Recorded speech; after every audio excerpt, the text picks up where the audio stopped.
C Joseph Vijay எனும் நான்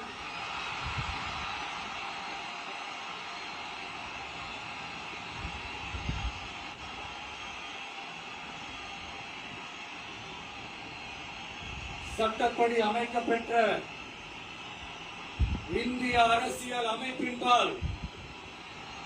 உண்மையான நம்பிக்கையும் மாறா பற்றும் கொண்டிருப்பேன் என்றும் இந்திய நாட்டின்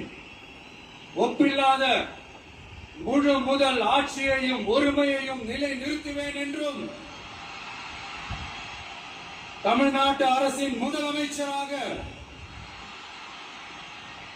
உண்மையாகவும் உளச்சான்றின்படியும் என் கடமைகளை நிறைவேற்றுவேன் என்றும்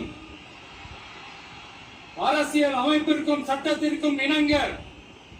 அச்சமும் ஒருதலை சார்பும் இன்றி விருப்பு வெறுப்பை விலக்கி பலதரப்பட்ட மக்கள் அனைவருக்கும் நேர்மையானதை செய்வேன் என்றும் ஆண்டவன் மீது ஆணையிட்டு உறுதிமொழிகிறேன்.